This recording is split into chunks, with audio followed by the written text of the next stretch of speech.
Olá, boa noite. A notícia e entrevista hoje Marcelo Freixo. Ele é o presidente da Embratur, a Agência Brasileira de Promoção Internacional do Turismo.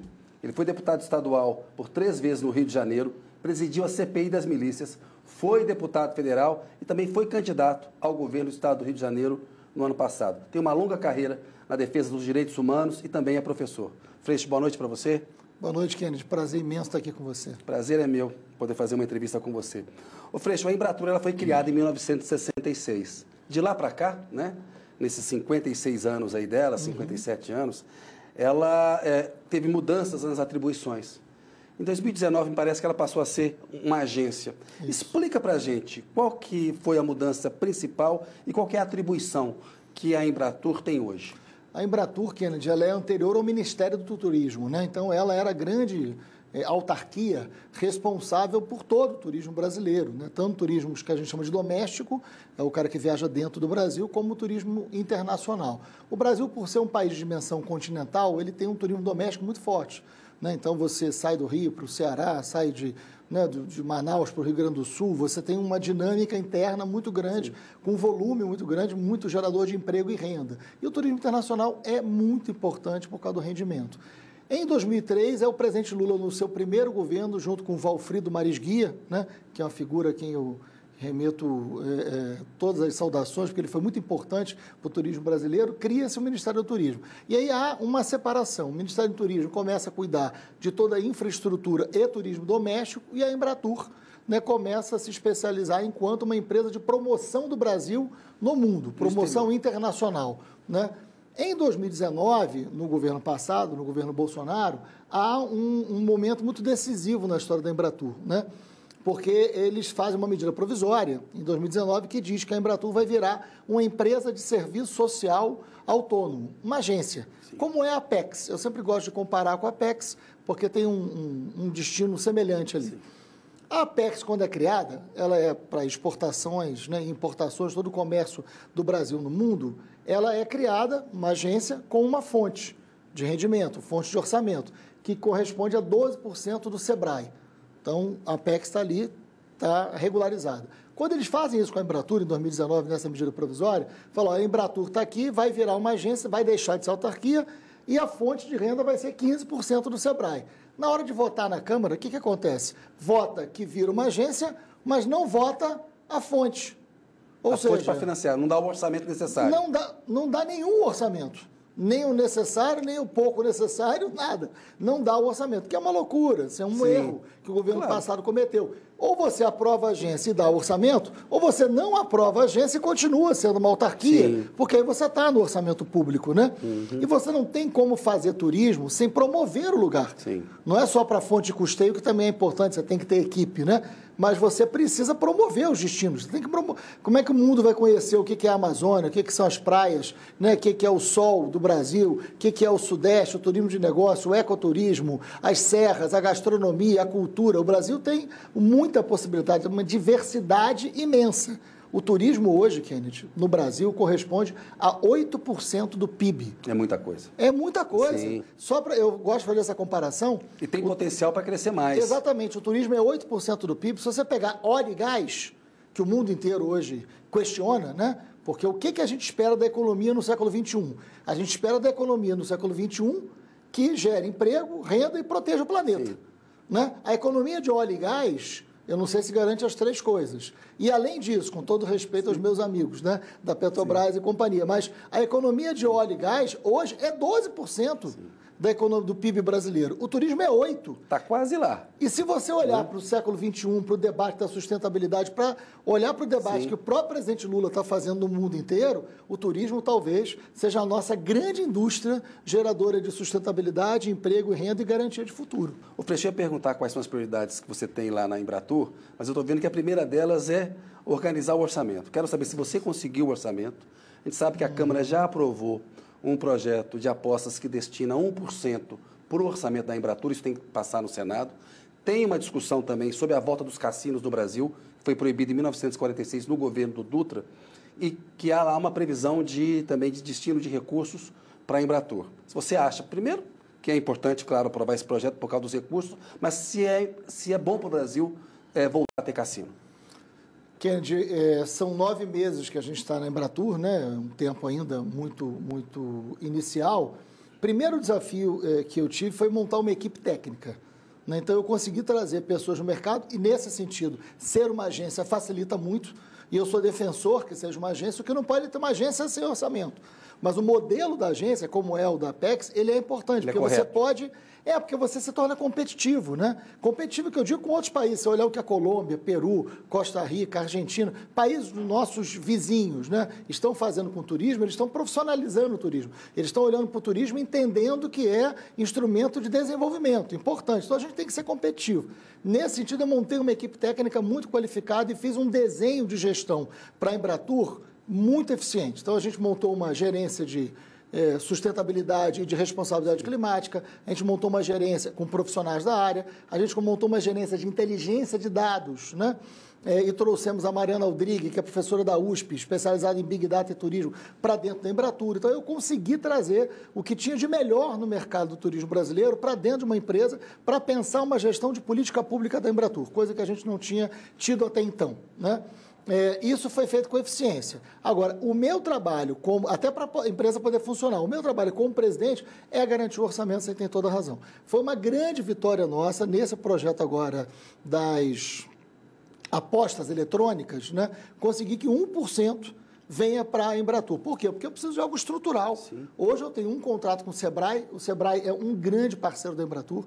O Sebrae, até porque 98% das agências, das operadoras de turismo, são pequenos e médios empreendimentos, empresários, então está dentro Sim. do que cabe à Sebrae. A Sebrae tem um contrato com a Embratur que é importante, mas eu preciso de algo que seja regular. É porque está no fio do bigode, né? Todo ano vai ter que ter. Todo ano você tem que renovar, você tem que ter aditivo. Isso a gente vai fazer e a direção do Sebrae é muito parceira da gente. A gente está conseguindo agora um novo contrato, que a gente já está debatendo, mas eu preciso de algo estrutural. Sim. Algo que nos garanta custeio e garanta investimento. Porque o investimento na Embratur, ele, como é uma promoção no turismo internacional, né, eu estava te explicando antes, a gente conversava, eu recebo em real e eu gasto em dólar ou euro. Porque quando eu vou financiar o Brasil, a imagem do Brasil, ou Libra, aí que é em novembro agora tem uma grande feira internacional de promoção do turismo do mundo que acontece em Londres. O Brasil tem que estar lá. Sim. O Brasil tem que ser divulgado no coração Sim. da Europa.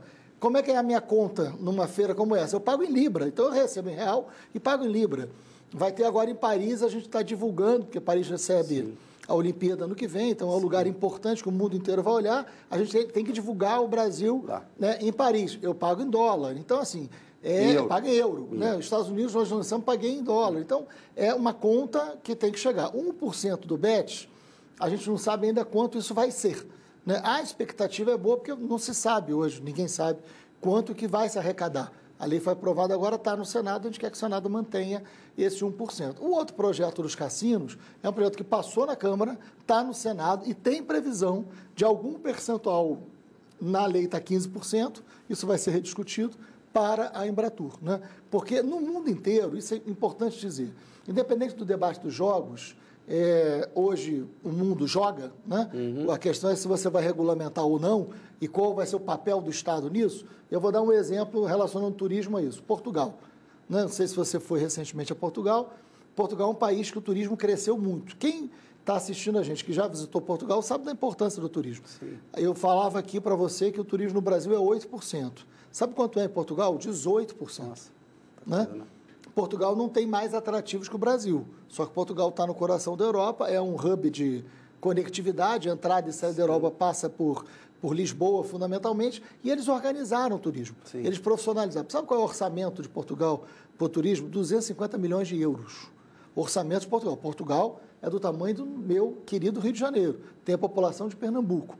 O orçamento de Portugal para o turismo é 250 milhões de euros. Daria 1,2 bilhão de reais. Para um país do tamanho de Portugal. Não é o Brasil, né? Que demandaria muito mais. Muito mais do que isso. E todo o orçamento de Portugal vem do jogo. Todo o orçamento de Portugal do turismo vem do jogo. 100%. Então, agora, eles regulamentaram de uma maneira que não deixe criança, que evite dependência, né, que tenha controle. O Estado português tem o controle do jogo. Então, esse modelo português você é a favor, então, com regulamentação? Esse modelo português, eu acho que ele é muito importante, ele traz recurso e ele, na verdade, é menos danoso à população que joga, porque ele emite a possibilidade de um controle maior do Estado. Ô, Freixo, dá um quadro para a gente, assim, de que países a gente recebe mais turistas, qual que é o peso que tem? Vem mais europeu, vem mais americano, vem mais da América Latina? Claro, isso é muito importante e queria até aproveitar para fazer a propaganda. A gente, como eu disse, que a gente fez uma gerência de inteligência de dados. Por quê, Kennedy? Porque a gente precisa buscar eficiência na gestão pública, né? Quando você não tem a informação, você... fica no escuro. Você chuta, né? Você não formula a política pública bem. Quando eu sei, por exemplo, que a Argentina é o país que mais emite turista para o Brasil, eu preciso olhar para a Argentina de uma maneira. Mas eu preciso ter essa informação para saber que a Argentina é um mercado fundamental. Sim. Quando eu sei que os Estados Unidos é o segundo país emissor, eu falo, como é que está a vinda, o que facilita a vinda de americano para cá? Isso desdobra em políticas, isso ajuda o gestor público e o gestor privado. Sim. Porque o turismo ele é sempre a mistura do gestor público com o gestor privado. O turismo tem as agências de viagem, a rede hoteleira, né, a gastronomia, a cultura, tem sempre a relação entre o gestor público e o gestor privado. Não tem jeito. Então, ninguém faz turismo para um estado, as pessoas fazem turismo para uma cidade. Então, a Embratur tem que dialogar com prefeitos, com os secretários de turismo, com os secretários de cultura, com os secretários de meio ambiente. Então, esses secretários, quando recebem da Embratur informação qualificada, eles podem fazer políticas públicas com mais qualidade. E então, a gente abriu agora um portal da Embratur, e aí quem está assistindo a gente pode entrar lá, tem um portal da Embratur, 24 horas, com todas as informações. Que turistas vêm para cá, de que país, qual é o rendimento desses turistas, quanto eles rendem para a economia brasileira, quais as companhias aéreas, quais os voos, e a gente está num momento muito positivo, a gente está num momento de aumento significativo da vinda de turistas estrangeiros para o Brasil. E aí é o quê? São argentinos? Aí argentino, americano, aí depois vem para a América do Sul de novo. E depois europeus? E aí depois europeus. Ô Freixo, quando você vai comunicar para esses potenciais mercados, qual que é a mensagem mais importante de passar? Por exemplo, o Brasil ele tem combatido o turismo sexual, que vem para cá, inclusive, que aflige muito crianças e adolescentes. Né? Quando você comunica para um turista da Argentina, é mais importante comunicar sobre a segurança pública, sobre essa questão do turismo sexual, para o americano, o perfil do turista que vem, é mais homem, é mulher? Então, Kennedy, e por isso que esse estudo de dados é importante, porque ele nos dá o caminho certo, né? A Argentina, por exemplo, tem um perfil, a gente sabe, entrando no portal, vocês vão ver, tem o perfil desse turista. Então, o perfil do turista português que vem para o Brasil é mais sol e praia, que ele busca. Então, se eu for promover o turismo brasileiro em Portugal, eu preciso saber o que o português mais procura. E isso é uma inteligência de dados que nos fornece, isso faz com que eu possa ser mais eficiente na minha divulgação. Sim. Quando eu vou para a Alemanha, já não é sol e praia. Já é cultura, já é gastronomia. Então, eu posso promover... Como o Brasil oferta tudo, porque o Brasil você tem tudo, eu posso direcionar o Brasil que eu quero para o lugar que eu quero. Sim. E isso me dá muito mais eficiência. Né? O Brasil é muito rico. Por exemplo, eu visitei há pouco tempo a Serra da Capivara. Desculpe, vai lá. Meio ambiente. Você tem isso na França, você tem isso na Alemanha. Muito forte. Meio ambiente, o Brasil é campeão. Saiu uma lista da Forbes agora. O Brasil está em primeiro lugar. Isso é muito bom para a gente comemorar, porque o governo passado não nos ajudou na questão ambiental e na imagem do Brasil, pelo contrário. Mas esse ano o Brasil ficou em primeiro lugar dos destinos de ecoturismo do mundo, dos 50 países que mais são visitados. A gente ficou na frente do México. Então, isso já é uma vitória da gente, dessa ideia. A mensagem principal é: o Brasil voltou. O Brasil tem responsabilidade climática, o Brasil da democracia, o Brasil da cultura, da valorização do artista. Venham visitar o Brasil. Isso vale para todos. A troca do Bolsonaro pelo Lula ajuda o turismo brasileiro? Ajudou muito o turismo brasileiro, muito. Você não tem... E aí eu não estou falando por eu ser uma pessoa do PT, você sabe que eu tenho bom senso e também tenho autocrítica, não é isso. Mas ninguém quer visitar um país que tem racismo, que tem machismo, que tem destruição ambiental. Quando você planeja uma viagem, você pensa nos seus filhos, você pensa na sua família, primeiro, você quer ser feliz. Ninguém viaja para ficar triste. Isso. Né? Ninguém viaja para ficar deprimido. Pode até acontecer, mas você não viaja para isso. Você viaja para ser feliz, você viaja para ser alegre, você viaja para curtir sua família, para conhecer um lugar. Então, só a ideia de que o mundo pode viajar mais já faz o mundo ser melhor. Sim. Porque as pessoas que viajam, elas são melhores. Sim. Pelo menos alguns são um pouquinho, mas já são um pouquinho melhor. Né? Então, faz bem, o turismo faz bem para o ser humano, faz bem para o planeta, faz bem para a economia. Então, é isso que a gente quer. Então, o recado para o mundo é esse. E aí tem coisas importantes, assim. Estados Unidos, eles emitem muita gente para cá. Tem um setor dos Estados Unidos que é muito vinculado à questão ambiental, à questão da cultura. Principalmente o sul dos Estados Unidos tem agências de viagens especializadas na questão afro. Só para dar uma dimensão desse planejamento da Embratur e do Brasil. O Brasil tem uma história africana dentro do Brasil que é muito forte. Nós não temos história do Brasil sem a presença da África. Sim. A gente nunca conseguiu organizar o afroturismo no Brasil. É a primeira vez. Eu criei uma gerência de afroturismo no Brasil. Você tem Salvador. Salvador é a maior cidade negra fora da África, no mundo. Né? Você anda por Salvador, você tem a África presente o tempo inteiro. Está na música, está na gastronomia, está na língua, está na cultura. Você vai no Rio de Janeiro, você vai na pequena África, né? Você vai na zona portuária do Rio de Janeiro, é a mesma coisa. Você vai no Maranhão, você tem uma história quilombola riquíssima. Você vai em Minas Gerais, isso é riquíssimo. Então, organizar esse Brasil afro e dizer a nossa história é também uma história africana e transformar isso num produto, não só você combate o racismo, como você gera uma identidade africana, afro no Brasil, que traz emprego e renda e traz o mundo para visitar. Mas isso eu preciso saber que o norte-americano tem esse interesse e viabilizar que esse norte-americano consiga chegar nos lugares onde eu posso ofertar o afroturismo. Então, isso é planejamento, isso é gestão, isso é eficiência, o que gera um outro país para o mundo, né? Não só o Brasil diz, não temos mais um presidente racista.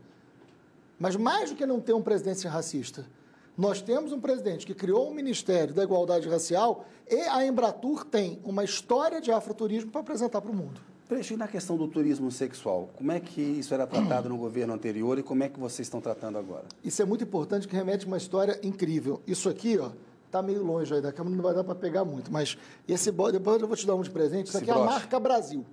Né? O que é a marca Brasil? A marca Brasil, você vai ver que tem um monte de cores, né?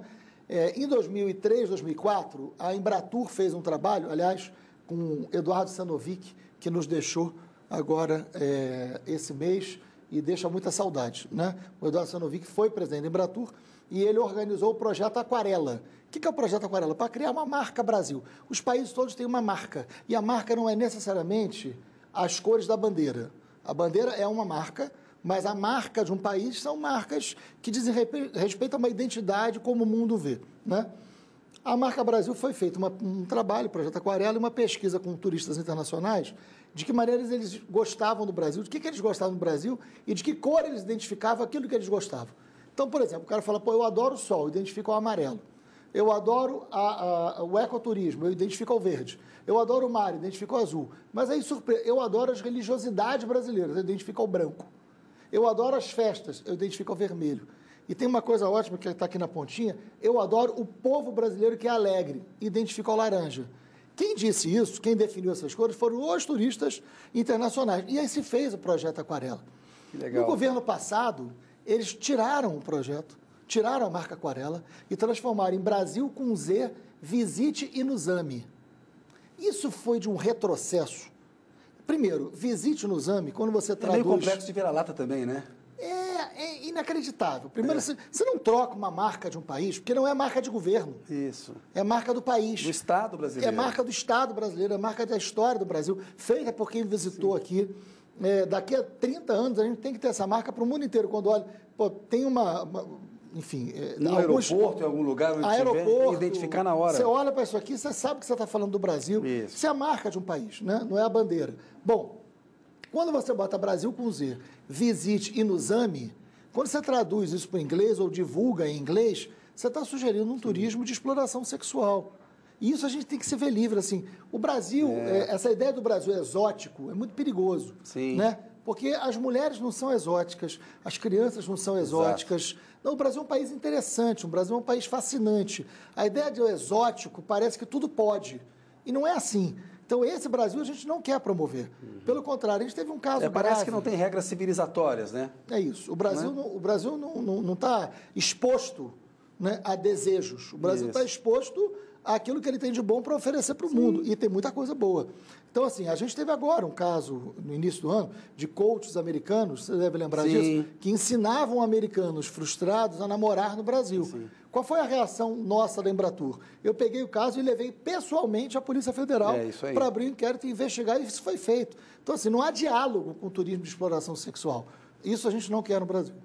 Ô Freixo, você sempre teve uma atuação muito marcante na área de direitos humanos, né? Foi presidente da CPI das milícias, pagou um preço, inclusive, pessoal do ponto de vista de segurança, alto, porque combateu o crime organizado.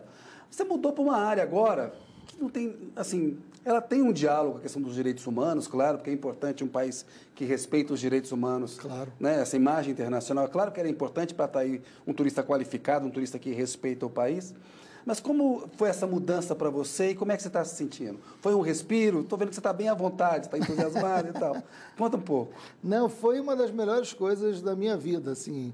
Eu tenho 2 filhos, você sabe disso, né? E filho é a grande herança, na vida da gente, é a grande herança, né, que a gente deixa no planeta, né?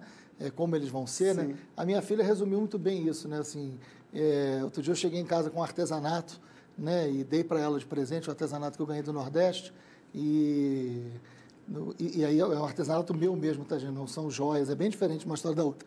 Mas é um artesanato que eu ganhei de um artista, um artista popular me deu, um artesanato lindo do Nordeste. E o Brasil também se expressa pelo seu artesanato, coisa que o turismo faz. E aí eu entreguei para minha filha. Eu falei, filho, ganhei isso aqui, toma para você enfeitar a sua casa.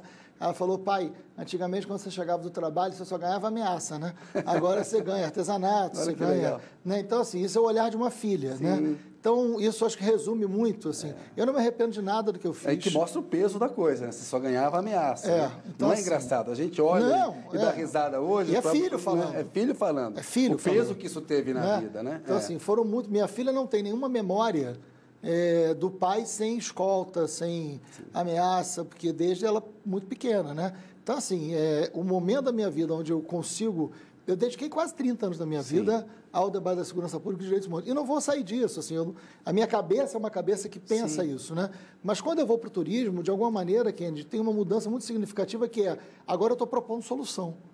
Agora eu não estou reativo, que eu acho que tem que ter, né? Tem grandes profissionais lá, mas eu não estou reativo e eu consigo, por exemplo, eu consigo combater o racismo, que eu combatia na Comissão de Direitos Humanos por uma forma, eu consigo combater o racismo criando o afroturismo, gerando emprego e renda e fazendo as cidades onde você tem racismo virar outra coisa. Então, eu não saí do tema. Eu só... A questão da segurança pública, que é fundamental. Pública, claro. Né? Que você tem vasto conhecimento nessa área. Eu levei para o Flávio Dino, nosso ministro, né, da Justiça, Segurança meu Pública. amigo de longa data, eu levei para o Dino um projeto, falei, Dino, o Brasil ainda é um país onde mulheres que viajam sozinhas se sentem inseguras. Isso é direitos humanos na veia, isso é o debate de segurança pública que eu fiquei minha vida inteira. Falei, eu vou meter a mão nisso. O que a gente faz? Aí eu propus, Dino, vamos fazer um projeto para a gente capacitar as policiais dos estados, as policiais mulheres, a saberem trabalhar com áreas de turismo para poderem garantir maior sensação e segurança de fato para mulheres estrangeiras que viajam sozinhas e também as brasileiras que viajam sozinhas. Isso é um projeto de segurança pública e turismo. A Maria do Rosário aprovou na Câmara um projeto muito interessante que é o protocolo que os atendimentos, que os estabelecimentos de lazer, bares, restaurantes têm que ter, inspirado naquela questão do caso do Daniel Alves, né? Que é uma questão de dar maior segurança para as mulheres brasileiras que fazem turismo e para as estrangeiras que vêm para o Brasil. É isso. É um debate que tem a ver com segurança pública. Então, na verdade, assim, o Brasil é um só, né? Então, só que quando o presidente Lula me coloca na Embratur e ele fala, quero que você fique no lugar mais leve, né? Porque a minha vida inteira foi muito pesado, mas eu tenho muito orgulho de tudo que fiz e fiz com muito prazer e muita dedicação, você acompanhou muito de perto. Mas agora, evidente, assim, que eu estou num lugar que é mais leve, tem uma agenda propositiva e tem uma agenda onde eu consigo realizar, onde eu consigo entregar. E eu precisava disso na minha vida também, né? Eu precisava de uma experiência de gestão onde eu conseguisse entregar e mudar o país. O país não vai mudar só por um lado, o país precisa mudar como um todo, né? Então, a gente consegue isso. E é isso, assim, eu acredito plenamente que o turismo é a indústria do século XXI. A gente tem um estudo que a cada R$1 que você investe na promoção do turismo, são R$20 que entram na economia local. Quando você resolve emprego, renda e faz o cara da ponta ter como trabalhar naquele lugar, isso gera, evidentemente, uma mudança social. Eu fui na Serra da Capivara, eu ia comentar isso. Eu fui na Serra da Capivara agora há pouco tempo. Do Piauí. no coração do Piauí, fica a 300 quilômetros de Teresina. A Serra da Capivara é um lugar extraordinário, é o maior parque, né, arqueológico que você tem hoje no mundo, né, de pinturas rupestres do mundo. Então, o negócio, você tem a Nied Guidon viva, que mudou a tese da chegada do homem americano lá no coração do Piauí. Então, assim, quando você entra naquele lugar hoje e vê o que o turismo fez com aquela região toda, é uma mudança social muito profunda. É uma mudança numa juventude, numa geração, nas famílias. Todo mundo ali é guia, todo mundo está em torno da proteção de um parque e da história daquele lugar. Então, acho que é isso que a gente tem que olhar para o Brasil. Freixo, rapidamente, para encerrar essa questão do turismo, eu quero falar de outras coisas com você também, não porque o turismo seja importante. O Ministério do Turismo teve uma mudança. Saiu a Daniela Carneiro e entrou o Celso Sabino, do União Brasil, do Centrão. O Centrão, que é cargo, né, eles chegaram a cobiçar a Embratur. O Lula pegou e falou, não, a Embratur está com o Freixo, essa questão está decidida. Como é que está a tua relação com o ministro e como é que vocês estão trabalhando juntos? Não, a gente sabe como é que funciona Brasília, sabe que isso faz parte, isso não me tira a noite de sono, né? E eu precisava só saber o que o presidente estava pensando sobre isso, né? Eu acho que tem que ter composição. Eu fui líder da oposição no governo Bolsonaro, né, como deputado. Na minha coordenação de deputado, eu tinha 130 deputados da oposição ao Bolsonaro. Era muito difícil conseguir fazer oposição com 130. Hoje, sendo o governo, nós estamos 140. Então, é óbvio, né, que tem que ter a composição política. Que tem que ter composição política, senão você não governa. Não é uma questão de, né, mocinho e bandido, é mais complexo. Isso tem que ter composição, e a composição vai passar por ministérios, por estratégias, vai passar por isso. A gente sabe, é a vida real. Houve a mudança do ministério, que aí envolve uma questão do União Brasil, e é verdade, eles tentaram ficar também com a Embratur, e aí o governo, a começar pelo presidente Lula, falou, Embratur não, né, e vocês se entendam. E a gente se entende super. Eu sou da política, eu fui deputado com o Celso Sabino, a gente sempre se deu bem em Brasília com as diferenças. Tem bom relacionamento também com o Arthur, presidente da Câmara? Eu tenho diálogo. Né? Política se faz com diálogo. Então, eu tenho diálogo com todos eles. Chamei o Celso Sabino, falei, olha, nós vamos conviver, a Embratur tem uma função que é o do turismo internacional, o Ministério do Turismo tem outra, se a gente trabalhar junto é melhor para os dois.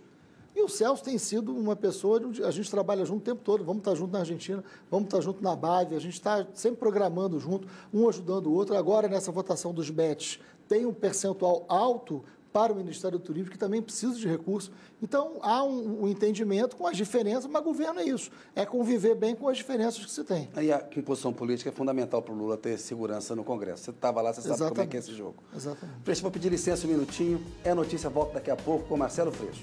Olá, É Notícia está de volta com Marcelo Freixo, presidente da Embratur. O Freixo, antes de falar um pouquinho mais de outros temas, a gente falou do papel que o Lula tem, né, a troca pelo Bolsonaro, o efeito que tem na imagem internacional do Brasil. A herança do Bolsonaro, de modo geral, é muito negativa para as políticas públicas, né? Estamos aí com 9, 10 meses de novo governo. Na sua área, no turismo, quando compara os números da Embratur, da tua área, com o que tinha no governo Bolsonaro, como é que estão os resultados deste ano? Olha, o presidente Lula é o melhor garoto propaganda que eu podia ter na vida, né? Porque é uma liderança mundial, é uma pessoa que o mundo inteiro respeita, ele entende de política internacional e está visitando o mundo inteiro, reconectou o Brasil ao mundo, e isso para a gente, para a Embratur, é a melhor coisa que podia acontecer. E deu resultado concreto, resultado imediato. A gente mudou a marca Brasil, a gente está reconectando com as agências de viagem do mundo inteiro, e aí os números são muito impressionantes, só para que a gente entenda o que a gente está falando. De janeiro a agosto, a gente já tem 111% de todos os turistas que visitaram a gente no ano passado. Né? Ou seja, nós já superou o ano passado. Já superamos em agosto todo mundo que veio para o Brasil no ano passado. E a gente começa a bater números da pré-pandemia. Isso é que é bacana. A gente recebeu de janeiro a julho 4 milhões, de janeiro a agosto, 4 milhões de turistas estrangeiros. Então a gente provavelmente vai chegar aos 6 milhões até o final do ano. Então a gente começa a equiparar com 2019, pré-pandemia. Agora, qual é o número mais importante? De janeiro a julho, quantos turistas internacionais deixaram no Brasil? Deixaram 18 bilhões de reais. Dinheiro limpo na hora, na economia, emprego e renda na veia. 18 bi de janeiro a julho, só com o turismo internacional. Então, essa perspectiva é excelente e a gente vai no crescente até o final do governo. Queria agora falar um pouquinho, Freixo, que é impossível não falar com você do caso Marielle, claro. Tudo que significa. E por mais doloroso que seja, a gente, passados mais de 5 anos, a gente ainda não tem uma solução sobre os mandantes, né? Mas houve avanços recentes, uma delação dos executores. Primeiro, assim, qual que é a importância, Freixo, da gente esclarecer esse caso Claro. para as mulheres e para a democracia brasileira? E depois eu queria que você comentasse a questão da tese sobre o mandante. Tem uma tese aí de que políticos do MDB, o tal do Domingos Frazão lá, que foi conselheiro do TCE, ele teria arquitetado o crime e que teria um ingrediente também de vingança contra você, pelo trabalho que você e a Marielle desenvolveram no combate à milícia. Mas primeiro, sim, a importância para a democracia e para as mulheres e depois essa tese. Tá bom. Não, acho que não tem como não falar da Marielle, não só comigo, mas no Brasil. Acho que é um exercício que a gente tem de memória, né? E você sabe, eu sou professor de História, a memória tem o seu lugar na política. Isso. Né? E a Marielle, ela não foi assassinada, né, gente, por nenhuma dívida, por nenhuma questão pessoal, passional. É um assassinato, é uma morte por uma razão política.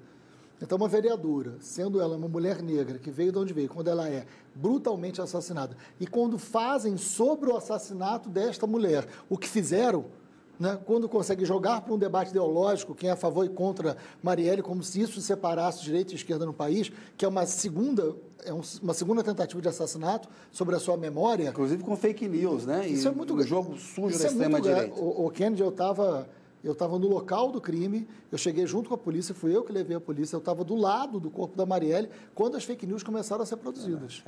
Né? Ela estava ainda no local do crime, o corpo estava no local do crime, quando as fake news começaram a ser produzidas. Eu nunca tinha vivido nada tão violento. Sim. E olha que eu vivi muita coisa violenta no Rio de Janeiro. Eu tive um irmão assassinado, né? Mas eu nunca vi nada que se assemelhasse ao que foi o caso Marielle. Então, o esclarecimento desse caso já tem os autores, né, os executores, mas você não tem o mandante. Quando você não tem o mandante, não é que a morte da Marielle seja mais importante que a morte de qualquer outra pessoa. Né? A morte da Marielle é mais importante que a morte do meu irmão, por exemplo, que foi assassinado por milícia? Não. Né? Toda mãe, quando enterra um filho, enterra seu filho. Todas as mortes são iguais. Sim. Mas, Kennedy, aquela é uma morte política que afeta a democracia, que afeta a representatividade, que tem uma razão política. Tem que saber quem foi o autor para saber qual é a razão política. Eu não entro no debate das teses, primeiro porque a Marielle trabalhou comigo 10 anos. Né? Nós fomos muito próximos, né? Éramos muito próximos, mesmo depois que ela só deixou de trabalhar comigo quando ela foi eleita vereadora. Né? E a gente ficou muito feliz com essa eleição. Ela, com menos de um ano de vereadora, é brutalmente assassinada. Então, é muito necessário esclarecer. Acho que a Polícia Federal, a nova Polícia Federal, quando entrou no caso, os resultados foram muito rápidos, foram imediatos, e hoje eu tenho uma convicção muito grande de que o caso será totalmente selecionado. Isso é importante. E o Dino tem dito que quer...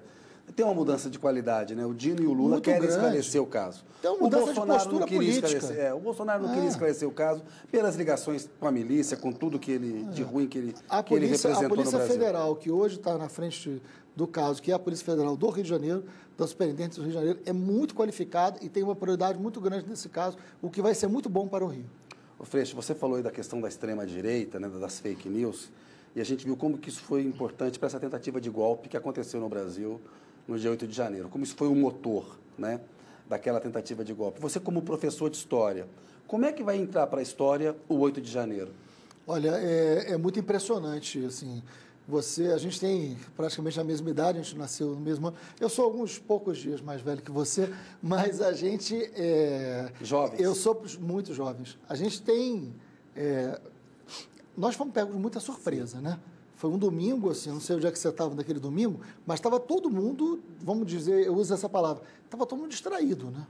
Sim. Estava todo mundo distraído. Quando a gente começou... A posse do dia 1º tinha sido maravilhosa, a normalidade democrática, era um outro clima, tinha superado a ameaça fascista. Uma semana depois, os fascistas desembarcam em Brasília, atacam Brasília. Aquilo que foi arquitetado, aquilo que foi planejado, é isso que a gente precisa dizer, assim.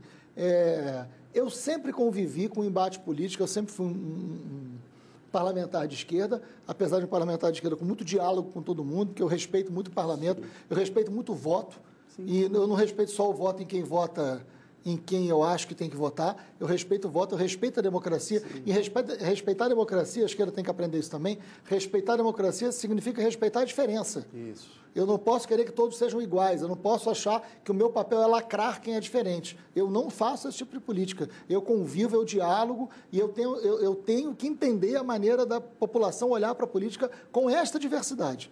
Política não é coisa de iguais, política é coisa de diferentes. Eu não posso buscar o que é comum. Né? Eu não posso buscar o que é idêntico, eu tenho que buscar o que é comum. É isso que eu acho que é mais importante, o que a gente busca de comum.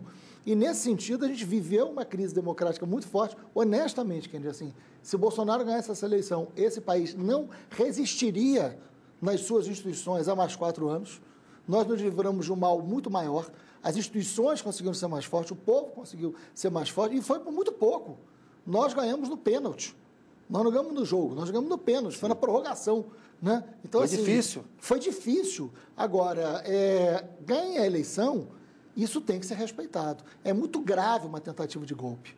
Então, as investigações feitas hoje pela Polícia Federal, os julgamentos feitos hoje no Supremo, eles precisam dar um recado muito contundente, sim. Porque você não pode normalizar, não pode banalizar a ideia de que uma eleição se muda a partir da possibilidade de um golpe. Isso já custou muito caro na história do Brasil. Custou muito caro.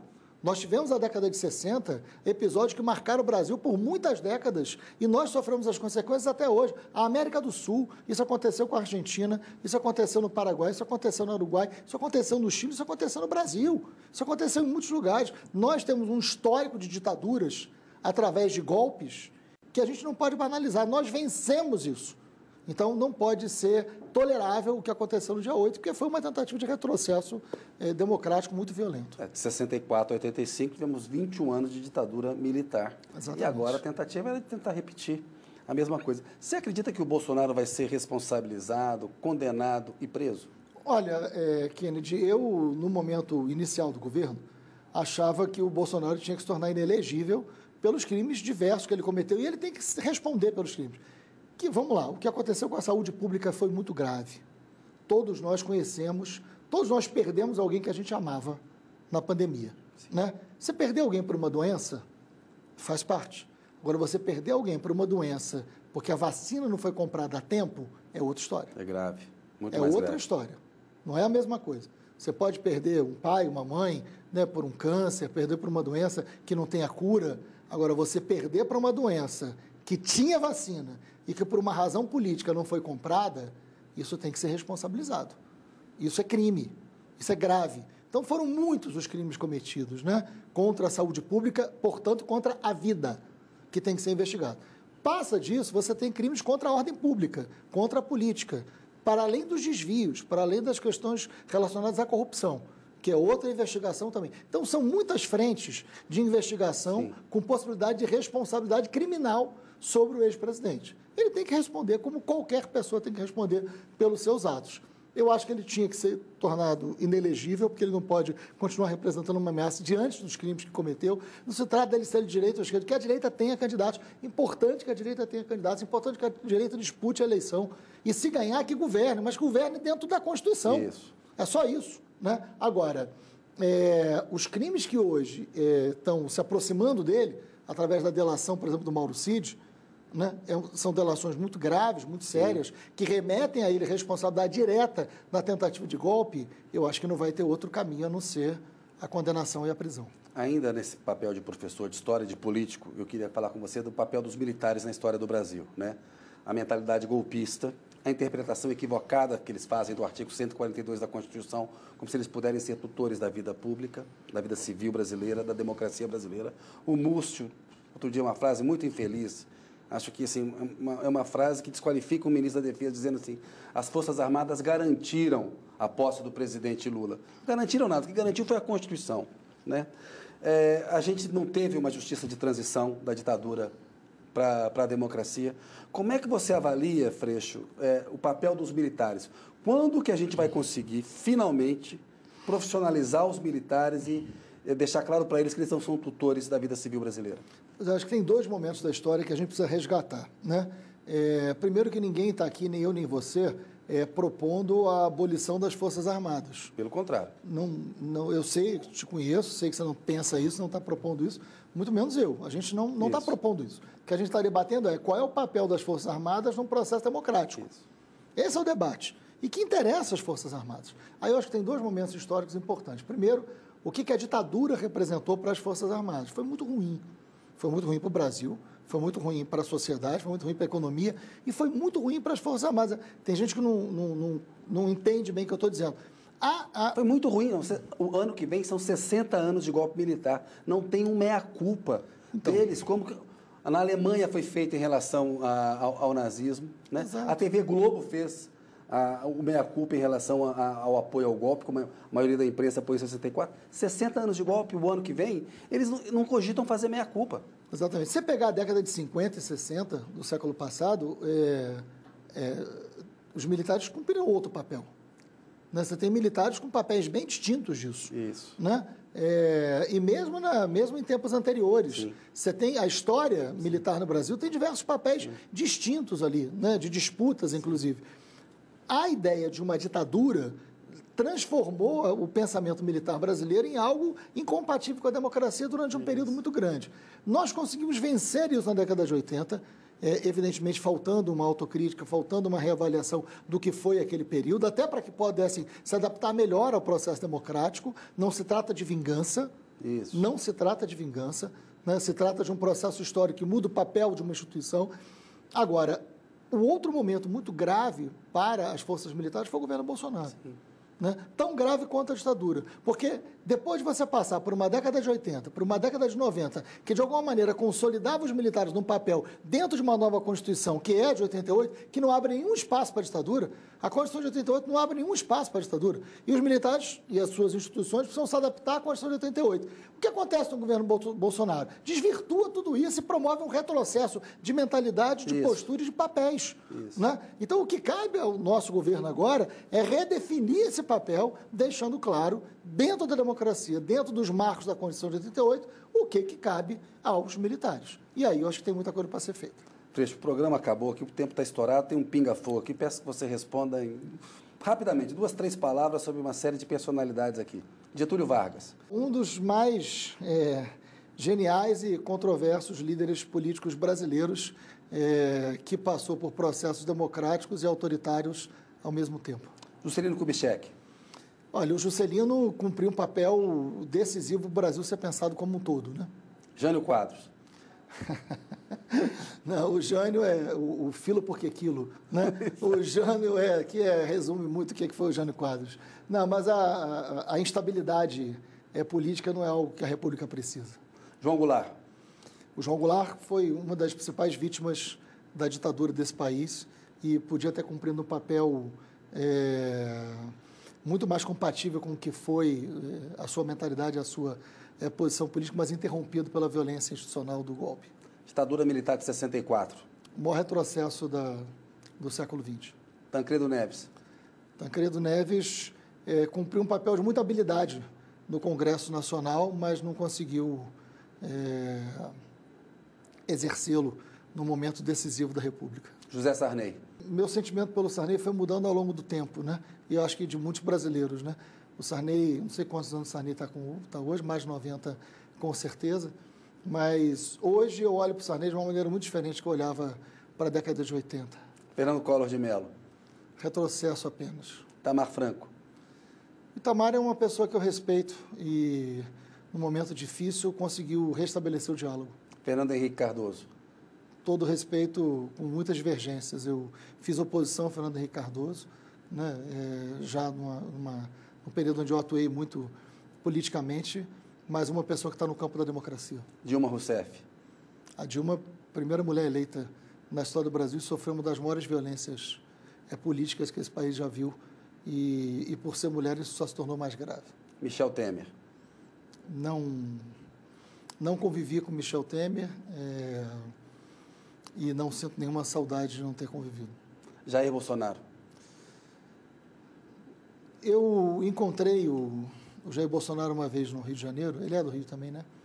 E ele estava fazendo uma campanha com uma camisa que tinha uma foto do Garrastazu Médici e tinha uma frase escrita: "Eu era feliz e sabia". Eu acho que essa é uma camisa que cabe ao Jair Bolsonaro, pela estupidez e retrocesso político que ele e sua família representam. Lula. O maior líder da história política que esse país já teve. Marcelo Freixo.